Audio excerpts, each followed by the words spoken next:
Howdy, friends. This is Asha Hawksworth with another episode of Redneck Lesbian. Getting ready for Pride Month around here, which honestly is all year round as far as I'm concerned.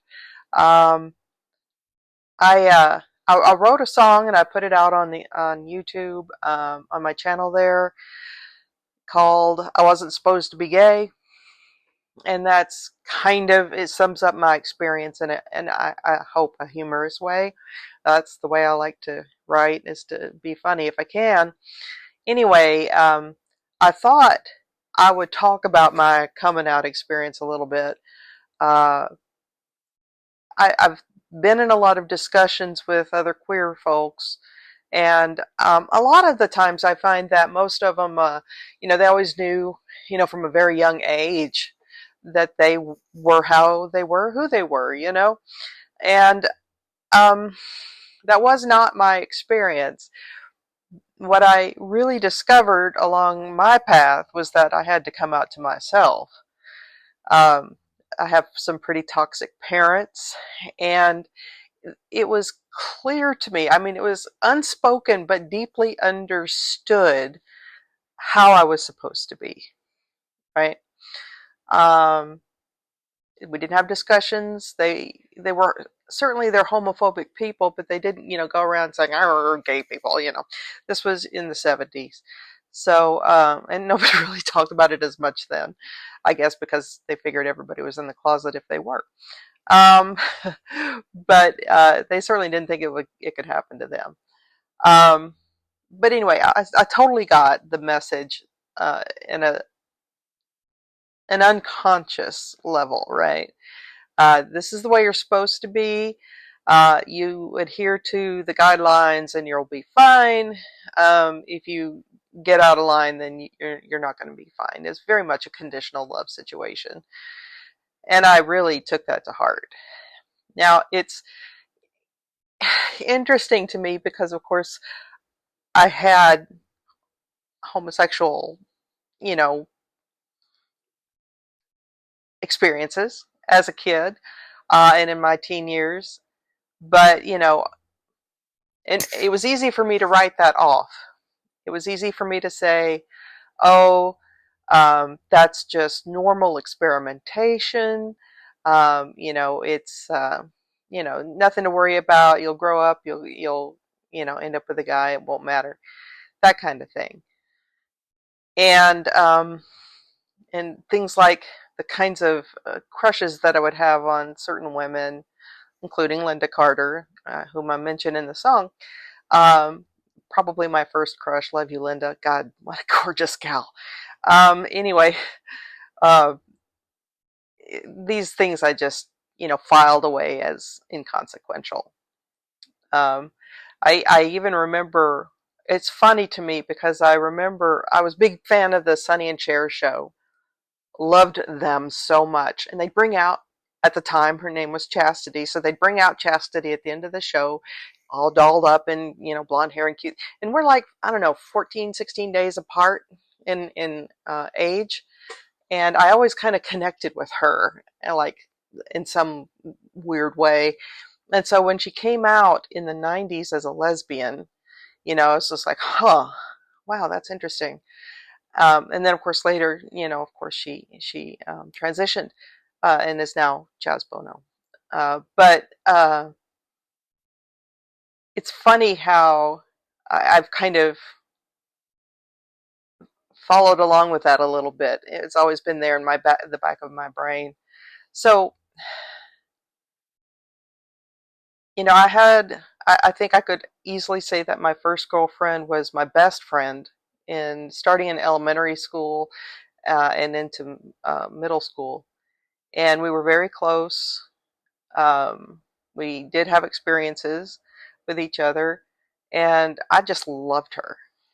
And the kids at school this is in the 80s, so the kids in school would say, "Oh, Gayla," because we would put our arms around each other. We didn't have a problem with that. I mean, why is that weird? They'd be saying, "No, only boys and girls should do that." And I was like, oh, "Y'all are nuts." But so we were very close, and we put up with the Gayla thing, and we would deny it, of course. And then along about seventh grade, we came back. We lived in the sticks. So unless you could drive, you did not see your friends all summer. That just didn't happen. Um, and so I came back to school, starting seventh grade, happy and excited to see my friend again, and only to find out that over the summer she had taken up with this absolute narcissistic sociopath gal who would take that Bible and beat it over your head any chance she got. I could not stand her, and of all people to get thrown over for, getting thrown over for her was just the pits. Um, and she, my former friend, my ex girlfriend, I guess, she, wow, she was horrible. She just threw verbal abuse at me for the entire year.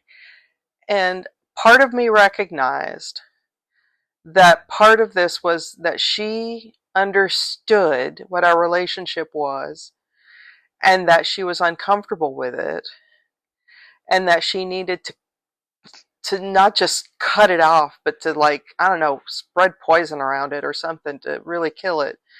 Um, it made me really sad. It was a very lonesome time for me. Most of my friends were the guys anyway. I'm one of those people that, I feel more comfortable with guys than girls most of the time. But um, yeah, she hurt me a lot. But I, I did connect with her in our 20s, and she's married to a guy who was frankly emotionally abusive to her. So I'm sorry for her that she can't come clean to herself. Now, coming clean to herself is exactly what needed to happen to me. I did marry a man who was emotionally like my father, but not politically, thank God.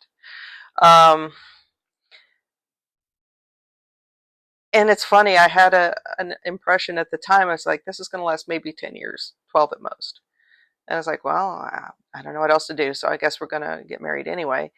And I, I had to get out of Texas. That's where we were living. And so we did move to Portland. I moved to Portland with my husband.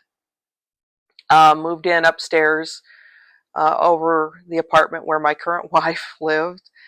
It's kind of crazy story there, but and once I got to know her a little bit, that was just it. We were inseparable. So, and of course, it was more than a friendship. Uh, and her friend from work, who was also a lesbian, uh, uh, said, "This is more than just a friendship." And at first, we were like, "No, no, no, no," but then we kind of had to realize, "Oh yeah, I guess this is." And what I realized is that if I look back on my life, if I look at the pictures of myself, and I do include them in the video, right? If I look at pictures of myself and I think of myself and who I was and how I thought, I was just like, well, of course you're lesbian. it, but it was too painful for you to see, because admitting that to yourself would have caused you a lot more pain and chaos than you were ready to deal with at that time, at those young ages, because I know my parents. Um, so I did have to come out to myself.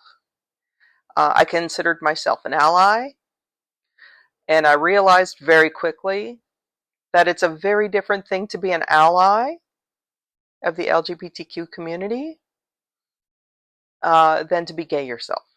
That is just a whole different thing. Um, like even when Chaz came out the first time, and then the transition, even though Cher herself is an ally, I know that was hard on her. One of the things that we did while we were working through this transition with each other was to read. I believe Chaz wrote a book of coming out stories, not just about her story, but other people's stories, and that was really helpful to me.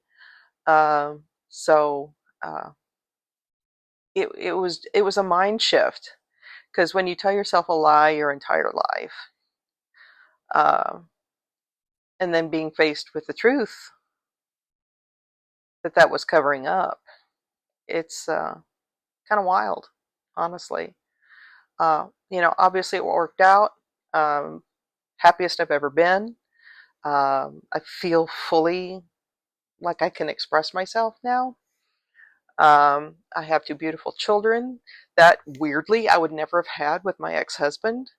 He'd had a vasectomy before we met. Smartest thing he ever did. Um, so yeah, it's been a ride. Um, and I suspect that there are other people out there who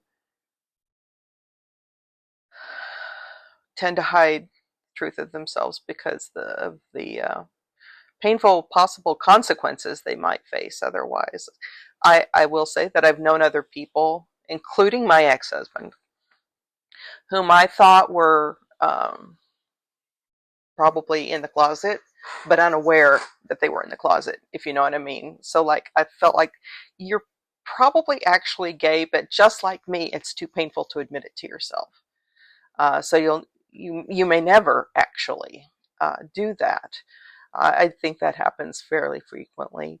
Um, and for all of you people who just knew at a young age already, and whatever you had to go through, you're braver than I, obviously. You know, because you faced it, and I just, for whatever reason in my brain, I just could not at that time. Um, yeah, I mean, kudos to you. So I do want to say a few things about Pride this year. I know it's under attack. Certainly in my own town, it's under attack. There's this big mega church in the area. I'm going to call it what it is. It's a cult. And they have taken to attacking just the Pride banners in June in downtown of my town, which have hung there every year since I've lived here. And now they're like, oh no, we're going to replace it with this family thing. Well, okay, yeah, in the Nazi sense, yes, it's a family thing. So, and we all know what this is about. This is about, trying to paper over the fact that we exist. But, I want y'all to know this is not the 1930s. This is not the 1940s. There are more people between us and our allies than there are fascists at this point. And we're simply not going to allow that to happen again. And I want you to have that in your heads when you're feeling overwhelmed with your grief and whatever. I mean, there was a transgender uh, woman killed in Seattle recently. It fucking sucks. Um, just hold it in your mind and in your heart, though, that no, we will not put up with this. We will not be silenced. We will not hide away to make you comfortable. Um, and it's more than just our community under attack. Women, just foundationally, women are under attack right now. And they would love to scare us into the Handmaid's Tale. But it ain't going to happen, folks. We're not going to let it. We're not going to let it. And we're going to work together to ensure that doesn't happen. So, um, this Pride Month, I want you guys to hold your pride high, raise your banner, take care of yourselves, uh, try to keep a positive uh, mindset about it. Um, if you're transgender, I did see that Canada is making it easier to migrate there if you're transgender and you're facing a lot of persecution. Do what you need to do, but I don't have any plans of leaving this country right now. I'm going to uh, stay and fight for my neighbors and myself.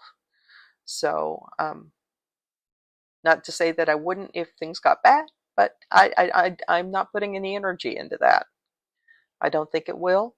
I think the tide has already turned. And these loudmouth idiots They're going to go crawl back under their rocks eventually. So, if you have any stories you want to share, I'd love to hear them. rednecklesbian2020 at gmail.com. I appreciate your listening, and check out my song. I'll put the YouTube link to it in the comments for the show. Thank you so much. Take care. Bye bye.